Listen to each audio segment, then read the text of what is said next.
I think I'm a special one.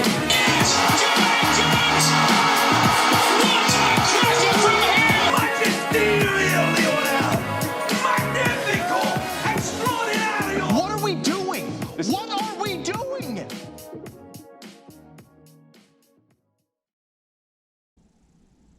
That intro is fire. Got Taylor Twellman. Here's what we're doing. First podcast, we're live. We got the audio hooked up, got the GoPro hooked up. Should be on all platforms. What's up, guys? This is Andrew. I'm Chad. So now you know our voices. So we're going to be talking the next 30 minutes or so, intro episode. Let's get started. How are you doing today? I'm good, man. Nice. No cringy podcast talk, though. No. Let's get right into it. So, on the Half Turn podcast, podcast about anything soccer. With Andrew and Chad. With Andrew and Chad.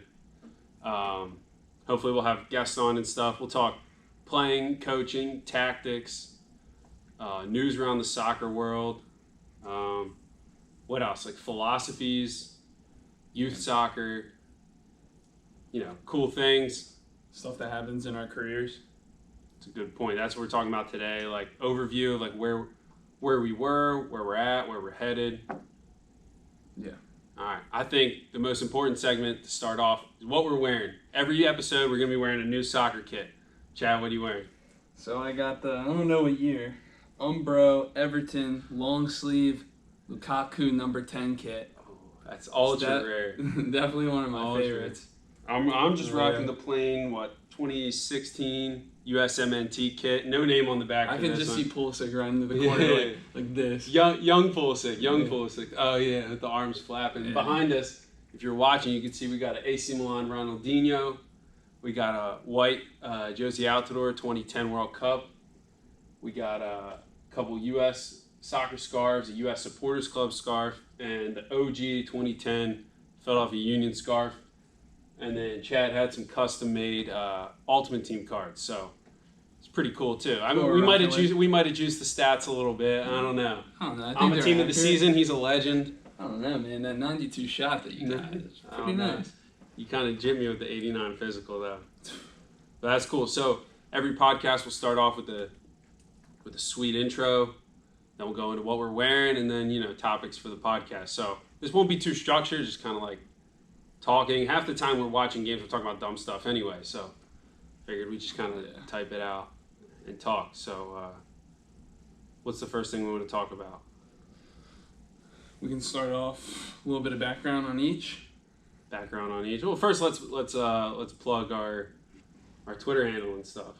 Okay. At OTHT Podcast on Twitter, Instagram, TikTok. On the Half Turn podcast with Andrew and Chad on YouTube. YouTube link is in our Instagram bio and all that stuff, so it should be pretty easy. Yeah, I mean, if you're listening to this, you know where we're at. Should be on Apple Podcasts soon. This should be up on Spotify, so should have everything covered. What's your Twitter handle? AndrewCat17. You can follow me at Chad Catalana.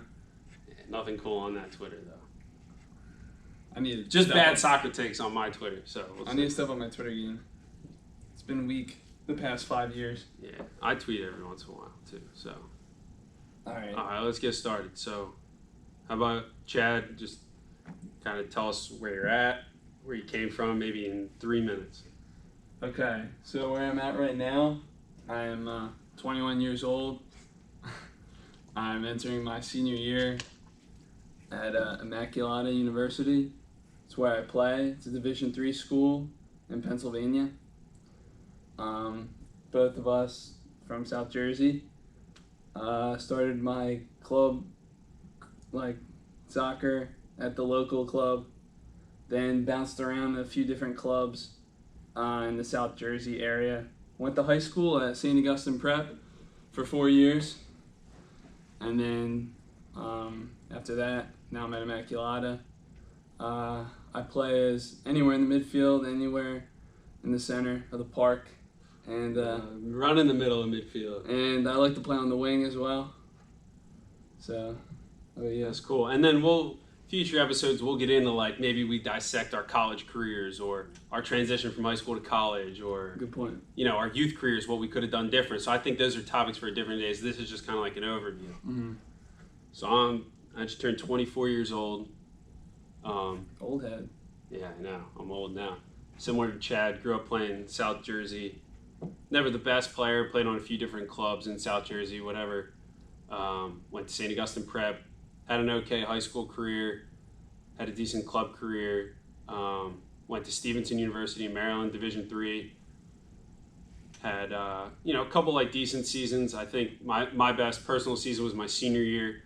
The school kind of had few rocky years there, but they're finally under some stable coaching, and they got that thing turned around.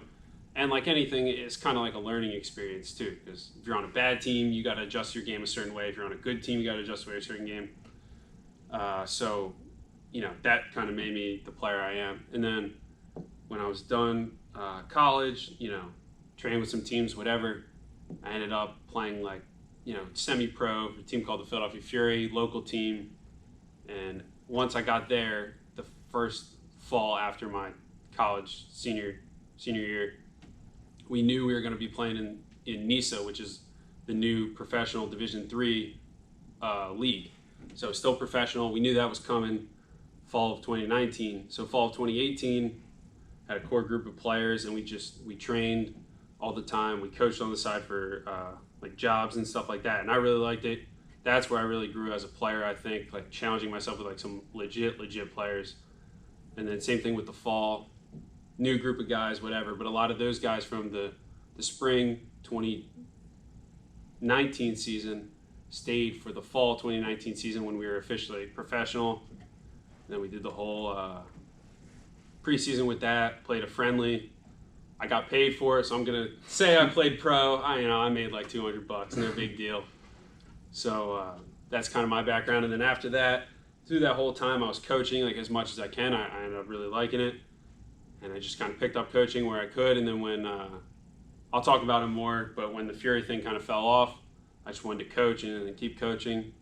So now I coach like as much youth as I can. And I'm going to be starting my first season as an assistant for St. Augustine Prep. So I'm super excited about that. And it gives me a chance to like kind of test my knowledge and my like what I think is what I can bring to the game. I think I kind of got what I could out of playing. Now it's what can I get out of coaching? What can I give the next generation of players? So that's kind of like what inspired this podcast. Is Chad still playing?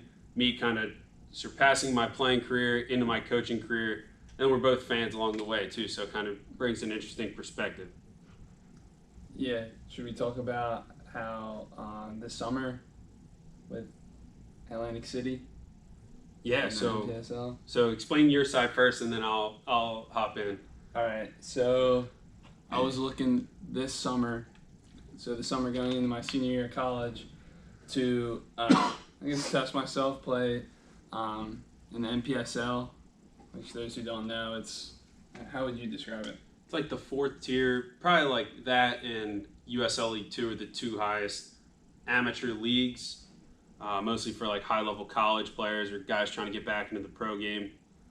Mostly playing this summer. That's why a lot of college guys go to those teams. Yeah, so I had a few different tryouts with two different teams. One of them was Atlantic City FC. They're also in South Jersey, Atlantic City, and it was looking pretty good. We had a few friendly games. The owner knew who you were, right? Yeah. And invited you out too. Mm-hmm. Turned out I couldn't play a couple of the friendlies because I would ruin my eligibility, but Andrew kept playing. Yeah, well, the big thing was that Atlantic City, based on the previous year's record, qualified for the U.S. Open Cup. So if you don't know about the U.S. Open Cup, just kind of look it up, but it's really like the FA Cup in the U.S. So like lower league teams can qualify and then play these qualifying rounds against other lower league teams and eventually play NISA teams, USL teams, and then eventually MLS teams when you get to the later rounds. and it's just a really cool tournament, really like grassroots stuff. It's like one of my favorite things to watch. So that U.S. Open Cup game would have been played at the end of March if there was no coronavirus. But I wouldn't have been able to play. You were going to play. Mm-hmm. Well, yeah, so there's a rule where if you're in college, you can't compete in anything outside of college until like the beginning of May, which is why most PDL leagues and that kind of stuff start, like May 1st or like whenever the earliest time is. So Chad couldn't play, which sucks. I mean, you can't really get around those like really tough, like rigid, like NCAA regulations. But yeah, so we never actually got to play together on this Atlantic City team. Like they kind of swapped in and out. I played a few scrimmages. You played other scrimmages. Literally, you were number 7 in the scrimmages. I went to my first scrimmage with this team, and they just handed me the same number 7 shirt you wore. The 7 shirt? Which was yeah, I know. So so I played the one scrimmage, played pretty well, and then they were like, yeah, like just you'll be on the team for the Open Cup run. And I was amped about it. I was like, when the Fury thing ended, I was like, my career's like probably done. I wasn't upset about it. Like I played enough and I loved coaching or whatever. I was like, let me get one more run. And if we would have won the first game, which is a winnable game against another lower league team, we would have played Austin Bold, who plays in the USL. And really interesting is that one of the players on Austin Bold, Amobio Kugo, was like my favorite player for the Philadelphia Union. I have his jersey, so I was like, all right, this would be sweet. I'll like hop in, like maybe we win a game and I can get on the same field as one of them. Switch jerseys with him? Yeah, swap jerseys, get a nice pick after the game. And it didn't work out. After that scrimmage, we had one more practice, and then they were like, all right, we got to call this thing because of the virus. They ended up canceling the NPSL season like a few weeks later. So it's still to be determined if that team even gets back to like training at the end of the summer or playing a few friendlies. But that league, along with PDL and most leagues, kind of stopped for the summer. So that's kind of where we both are. So we were both lined up to play there, and then when that fell through, you just weren't. Yeah, I was like, I'm probably just done playing. Men's. At the time, you weren't really searching for club to play for. No, there's people who like will leave one club and they'll be like, oh, like I got to make the next one. They'll go to like combines or like tryouts or whatever. But for me, I was like it'd be nice, but I was like, I could do a lot of stuff like locally here and then coach, and I think that'd be like a cooler. Like giving back to the game rather than just chasing something at like the low level professional. Because I thought like my last like year at like playing soccer, honestly, I thought just like a coach. I was like, let me take this touch with the correct part of my foot into this space, or like I was just like analyzing everything the coach saying. Like, is that good? Is that bad? Is that how I would coach? And honestly, I was thinking just like a coach when they were talking. So I think it was pretty like natural for me to just go from playing to coaching. You could have been a player coach. Yeah. Like, wasn't it Giggsy? Well, Giggs, who was the guy? Oh, Vincent Company for like Anderlecht. He's a player coach. Is that true? Skipper, I think he's still. I thought Giggs like actually subbed himself in. I don't know. I'd sub myself in too. Yeah. So I'm starting this week with a U23, just summer team with a few guys that I play college with. So that should be good to get some games in. Got to get sharp for the season. Hopefully, 6 games in like 8 weeks. So it's good. Oh, yeah. And playoffs. So playoffs. All right. So what's next? So I mean, that's kind of the background on us. Like I said, we'll go into like dissecting kind of each part of our career. Because now that I learned more about the youth game, I could see like, hey, that was a good setup for me, or like, wow, this is really where I went wrong. And that's why I like it so much. Like I could see what I did right and wrong as a kid and at different stages. And then I think I could like give that back and like teach kids now, like, what the right thing to do is. Yeah. Which is pretty cool. And you kind of get the benefit of that because you're 3 years younger than me. So like you had 3 years of like soccer, like you're into the game of soccer 3 years prior to when I was. I didn't really start watching till, I kind of got into it when the Union came around in 2010 and the 2009 Confederations Cup for the men's national team. It's like, I don't really know when you... I mean, I was always... soccer fan. Yeah, we but, always like watched here and there, but never like soccer heads. soccer is almost everything I watched Yeah, for like the past 4 or 5 years. Like it's my YouTube watch later filled with just how to escape the press. Frankie De Jong, Frankie the complete Faints. midfielder. Yeah, Yeah, Frankie Faints, one of my favorite videos. Yeah. So, all right, that's a good segue into. Yeah, well, I know we never talked about What? like what kind of players we were. So you said you play like middle of the park. Center mid, outside mid. So like, give me your favorite position. What you think your best position is? My favorite position is either attacking mid or left wing, Tagging it. Okay. and Best Right. position. but those are probably my best positions. I think at a higher level, like on the outside is where I'd be better. Okay, like a ball playing, keep possession, outside midfielder. Well, I like to take players on, you know. Like I don't do that too much. Like center field, like Yeah. you really can't. I mean, I try to. Maybe I try too much sometimes, but growing up, I was always an outside mid. And before I got to senior year at high school, I was really a center mid. But So you're a little guy. I'm not a little guy, Before you bro. actually started hitting the gym. bro, I used to be. So who I do used you to be compare? real Who do skinny. you compare your game to? I don't know. I think about this a few times a day. A don't few really times know. a day. I don't really know. I mean, I have my two favorite players. I don't know. Like, I like to combine both of them and think that like I'm like them. All right, let me hear. Uh, Tell the people. KDB, Kevin De Bruyne, That's a good one. and Christian Pulisic, of course. Okay, I like that. Would you say that's accurate? I could see that. Well, I think maybe just your circumstances, like you end up playing further back as like a 6 or an 8. But if you play attacking mid, I could see that. Like get your head up, play through balls. It's kind of what I tell you all the time. Like if you can get your head up, play the through ball. Yeah. Like De Bruyne does. But I also I could see that. And Pulisic, like he's very like right-footed. He kind of like runs at players and kind of like dances around them. So like I could see he's got that that too. quick first step, and I think. Yeah. Honestly, the I more have you a do that quick too, that's a first skill step. to practice. I'm not It's saying I got a quick first step like Pulisic. I'm just saying like I don't know. Pulisic's listening to this. He might be coming maybe, for you, maybe we'll dude. get him on the pod. Oh, dude, yeah, Pulisic, if you're out there, come through. You and Chad on the wings, Yeah. 2026 in Philly. I also think Julian Brandt. Mm, It's a a weird good one, one, yeah. but like I don't know.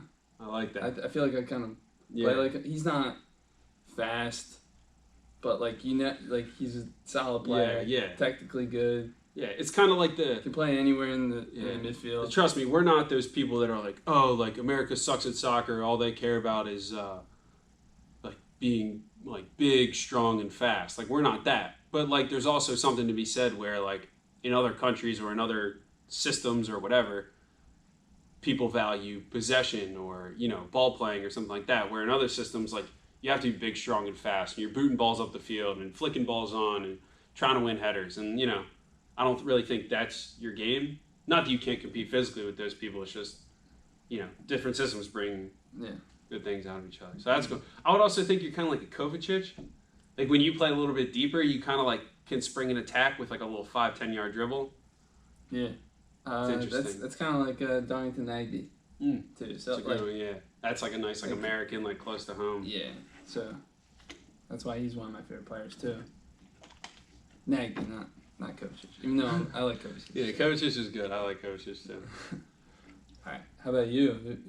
Who do you think you Well, play like? I don't think I said it yet. have I a mean, few. I played center mid. Well, I guess I played like right back, like defense when I was growing up because I was kind of like a bigger kid, like not the best foot skill. One of my problems, I think. And like as I got into like high school, like I started like develop like technically was still like a bit bigger, like never like the most, the fastest, but like I did my part. So I played like center mid and I was okay at it. And then my senior year of high school, I played left back. And I think I was like really fit that year, so like I bombed up and down the field, and I really liked playing outside back. So I played center mid, outside back, a little bit of like up top for club or whatever. But where I had the most success in college and like higher levels was at outside back. And then so, I'd bomb up and down the field. And then as I got older, I would say I'm 6'1". Chad would joke and say I'm only 6 foot, but I'm a healthy 6'1". You're closer to 5'11". I don't know about that one, bro. And so naturally, you see a big white guy, you're like, all right, you're a defender, you play center back. I was never really a natural center back, I would think, but like I studied the game, and it's a little bit similar to outside back, so I couldn't get up the field. But now that I get older, I kind of find the joy in like taking a few dribbles, finding like a split pass out of the back or something like that. So I kind of play center back, outside back. The teams that I play for now or whatever, I don't think would ever play me as a center mid. They'd probably play someone, quicker with their feet or whatever. In that scrimmage with Atlantic City, I played a little bit of defensive mid, which is actually like kind of awesome because it's like I think that's the most fun position is playing center mid. Yeah, I think my best position is probably right back because I'm right-footed, but I can play on the left too. A little bit of center back. I compare my game to. We talk about this a lot because like I'm kind of like a weird player. I guess we have to say one as Azpilicueta. Like he's just a random workhorse. Like he's not great at anything, but he's gotta be the number one person that comes to mind. He's pretty good at like everything. Kind of, you're just like, oh, Azpilicueta. He's not gonna hurt you. You look at the team sheet, you just don't even read his name. Yeah, he's just there. You just see it. Yeah. So Azpilicueta, he played right or left too. And then like you said, like Tim Ream. Tim Ream's more like a natural center back that could play left back. So kind of like and right-footed. Is he right-footed? I think he's right-footed. Wow. But yeah, like bigger guy, defending first. As I got older, I think I became more of like defending and possession first rather than like overlapping fullback, like whipping in crosses. But I think like those two guys. But then I also think like if I was a center mid, I'd have like a different outlook on it. I like to watch a lot of like modern center backs, like Hummels. Like Mats Hummels is like my favorite center. That. Like that dude just picks a pass out of nowhere. I think you're pretty good at like quick touches. Yeah, like I would. So like if you watch like especially my college highlights, like there's like random clips where like I'm at like right back, and I do like a little like scoop like behind the leg or like a couple quick touches, and I find like I watch a random like every night before bed. Yeah, probably put you to sleep. Yeah, I'll find like a random like 20-yard through ball to the striker, which is like not really a valued pass in college soccer, but like it's funny because like that's what I would do. So maybe that helped me at the next level. I always thought I was a player that was equipped to like better play with better players. I was never going to dribble through a bunch of people or whatever. So that's kind of like who I think I play like. I don't know. What else you want to talk about today? Well, who are your favorite players? Oh, favorite. So guys that I don't play like, but they're just my favorite. Who's your favorite players? Give me like 2 or 3. All right. Well, if you know me, you know I love Josie Altidore. His run in the 2009 Confederations Cup kind of like inspired me to start really watching soccer. So like late 2009, that was when I went to my first ever professional game at RFK World Cup qualifying against Costa Rica. Josie Altidore started and played. He's my favorite player going in 2010 World Cup. Yeah, he's just been my favorite player. He's had his ups and downs, and I'll be critical of him whenever, but I think he's the best striker in our pool. I'll defend him, you know. It's not saying much. I don't know. He's class. Like he's good, and we'll get into plenty of debates. We have some like good debates and topics lined up about like who's like our favorite player, like what systems they should play in or whatever. Josie Altidore, obviously Pulisic. I think Pulisic's really cool because like he had a weird upbringing, but like the fact that he's like from Hershey, he's just kind of like scrawny little kid, like just typical like upbringing, and then like the fact he's like literally almost world class right now. Like he could play for any team in the world, maybe start for any team in the world right now. He's the best player in the world at drawing penalties. Yeah. Well, if you base it on these last 2 weeks, Willian's the best penalty taker. Then Pulisic. I mean, who else? Like when I was like younger, Breck Shea. I loved Breck Shea and Immobile Kugo. I was always like a big like MLS first kind of guy. You know. Mm-hmm. Like that could. Let me just talk about my favorite teams real quick. Like I never had like really like a favorite professional team in Europe. I just liked Americans. I liked the U.S. national team. and then I like the Union. So other than that, and local soccer. So I never had like a favorite. Like I was never like a Man United fan or like a Barcelona fan or whatever. Or an Everton fan? Nope, never. What about you? Favorite players, favorite teams? I said my favorite. Kevin De Bruyne, Christian Pulisic, weird one, Darlington Nagby. But favorite teams: the Union, the U.S., men and women's. We'll talk women, Yeah, some women's of too. course. This isn't just men's. Yeah. We got some. I guess we got some hot takes too on the women's national team. Maybe we'll have to do some research on the Challenge The Cup. Challenge Cup.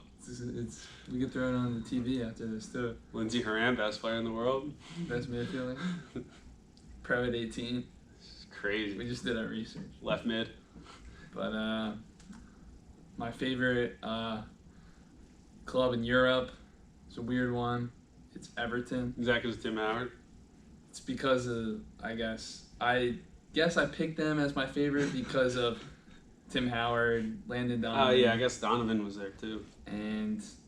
But I didn't start following them closely until like 4 years ago. Now I watch every game. Follow the transfer news. Follow basically everything about Everton. Must be exciting finishing ninth. It's every not year. exciting. Like, have you ever Europa seen League? Nah. Have you ever seen me super excited about something Everton? Nope. It's just like Everton beats this relegation team 2-0, but then loses to Man United 2-0. Like, yeah. we're losing to Liverpool. I saw a tweet. It was like, have you ever seen someone smiling in an Everton jersey? That's the most. That's pretty funny. The most true statement I've ever heard because it's so true. Smiling in an Everton jersey. But I am right now. I'm smiling in an Everton jersey. Now I think we both love the youth national teams. I love watching the youth national teams, like the U20 World Cup in 2019 was awesome. I love following the youth nationals. So like players on those national teams, like we'll suggest a few guys on Twitter later. But like a lot of people will like take all their touches, clip them together, post it on like Twitter or YouTube. Love watching those and like following their progress like through Europe. Like I'll try and watch every Chelsea game for Pulisic or like Weston McKennie or Tyler Adams. Like we're not necessarily believers in the hype, but Gio Reyna. Oh, I love Gio Reyna is going to be one of my favorite players soon too. Yeah. So that's kind of like, you know, how we view the game here. Yeah. So we're definitely not, you know, the Euro snobs who just think, oh, Americans suck at soccer or whatever. Like, no, there's good players here. We haven't put it together. And we'll get into that, too. I think we've got some topics for why I think we failed to qualify for the 2018 World Cup we'll get into, or something where that we're we're at very now. passionate about is what people do wrong as coaches, what people do right. Oh, as I tell Chad about it all the time. In the Like, U.S. yeah, like I see, like, obviously players playing for the national team don't grow up in like the settings that we did or that we coach in or whatever, but like because they're probably at a higher level. But you know, I see things on like the training field in different scenarios where it's like that's not helping a player. Like players need to be playing pickup, they should be playing small sided games, lots of touches, working on their creativity, and then when they're old enough to like really start comprehending the game, they're playing the game, they're watching as much as they can, and then you start like telling them like how to play 1-2 touch, when and where to take players on. Can they dribble out of pressure, whatever. And then you just see some coaches or like youth players or whatever, they just like kick the ball or they just do nothing. And like the coach doesn't get on them. It's like you got to stress like a system or like a philosophy to youth players. And if you don't, you get nothing out of it. Alright, don't get rattled too soon. We haven't even got to that topic. Yeah, I'll get into it soon. Soon. But yeah, and then we listen to like different podcasts. Like we were driving the other day, listening to 343 podcast, a bunch of really good guys, really smart guys.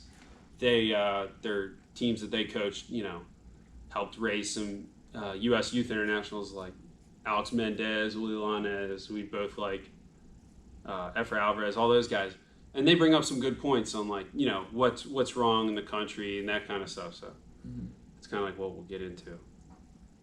Yeah. I don't know. Do we have any like cool segments we could get into? What are we thinking for future episodes? I think a cool segment, obviously, when we start, we get into like what we're wearing, right? Always wearing a funky jersey. Yeah, not funky, but fresh. Yeah, something funky. Funky and fresh. well, obviously listener questions. I got a lot on TikTok. Last night when I put it out, I think it's going to be awesome that people submitting questions. How many questions did we get? Actually, like 3 or 4, honestly. Some. Keep them coming. Keep them coming. Keep them coming. TikTok. We'll answer. Should we answer? Shouldn't answer any today, should we? No. We'll do it next podcast. We'll start off with some. Yeah, but we segment with some listener questions, and then we'll have topics for ourselves. Yeah, we definitely got some good ones though, and our email onthehalfturnpodcast@gmail.com. So you get asked there or any social media, and we'll answer the questions. So hopefully this kind of pops up on YouTube too. And what we're thinking is like maybe we take some clips of like some segments we talk about and clip it so that way it's a 5-minute conversation about youth coaching or a 5-minute conversation about like Josie Altidore or the women's national team. Yeah. But we'll post the whole podcast too. So yeah, if you guys want to see any type of like segments, like I don't know what they could be, but yeah, they'd be funny, they could be serious, like just drop ideas. Yeah, definitely. And we're just like we really have no direction. Yeah, we're really just 2 random dudes who like watching, playing, coaching soccer. And we're gonna have guests on too, like guys who we've played with or coached with or like have coached us, have been like a mentor kind of. Like we have Pep Guardiola lined up. Yeah. Pulisic apparently is coming on. Yeah. We got a few good ones. Dude, Jimmy Conrad I think would be like the funniest guy to have on. We got to get Jimmy Conrad. He was on Will John's podcast. Will John has a podcast? Yeah, it's called the Will John Podcast. Oh, dude, that's creative, man. By the way, I think, since the first podcast, let's get into like some names. We literally made an email and a few social media. We were going to try and call this podcast the Double Pivot Podcast, right? Double pivot. It's like having 2 defensive midfielders who help move the ball around the field. We're like, oh, double. There's 2 of us. And double pivot. And then we found out there's another Double Pivot Podcast. After we created everything. So we couldn't do anything. That's a great name, though. 2 of us, Double Pivot. Congrats to them, honestly. Yeah. But so we thought on the half turn, it was like just soccer nerdy enough where like we would like it, but like other people should get it too. On the half turn, typical like soccer term. So should be cool. I'm happy with the name, and social media seems to be doing pretty well too. So hopefully OTHTFC. I'm gonna start a club. Yeah, we should get like a customized scarf or something. Yeah. Yeah. So anything else we want to say? We need like a cool outro or something. We have an awesome intro song. Oh. Do we need an outro song? Do we need an outro like saying? We could do that song that we have in the beginning and clip some other stuff in there, some different stuff. Maybe we'll do that in the future. Yeah. Hopefully you guys. Or just play that song with no sound bites. I guess, yeah, we'll think about that. And it just fades out. I like our intro song because if you notice, we got some like Taylor Twellman in there after we failed to qualify for the World Cup. We got some like Aguero. A lot of calls by Ian Dark. Yeah, we got Magisterial Messi. We got Jose Mourinho. Cracker from Jermaine Jones. I think it says Magisterial Lionel. Yeah. You didn't clip the one part though. I had it clipped. It was Taylor Twellman on the same rant, but he was like, by the way, American players, nightmares for the rest of their lives. And it's just like iconic. Taylor Twellman's like one of my favorite guys. On the field that's too wet. Too wet or too heavy. I watched that last You can't get a draw, a tie in Trinidad? What are we doing? Man, that's great. All right, so we're 33 minutes now. So we gave you our background. You guys know more about us. We'll clip a lot of this stuff, throw it up on YouTube, whatnot. Any good outro? I got nothing but... Smash that like button. Subscribe. What else? Follow, share. I don't know. We're on Spotify. I guess you could leave like a good review on Spotify. I don't know. I just started using Spotify like 2 weeks ago. Yeah, I'm not a Spotify. I'm more of an Apple Podcast guy. So we'll be on that soon. I think YouTube. If you just comment like an emoji or something on YouTube and like the video, I guess it like helps the algorithm. Especially if you like follow on like TikTok. Word, algorithm. The algorithm, the TikTok algorithm. I just comment and like, and then like it helps us, I guess. Yeah, kinda. Now we're those podcast guys like, oh, 5-star review really helps us, but like I guess it does. Who knows? Yeah, we'll see. Hopefully the setup works too. I mean, like the more we get into it, maybe we buy like a mic or something. Right now we're just kind of freestyling to my GarageBand on my MacBook, filming with a GoPro. Our sweet setup. Yeah. All right, so we're about 34 minutes in. We ready to wrap this up? Yeah. All right, peace. All right. See ya.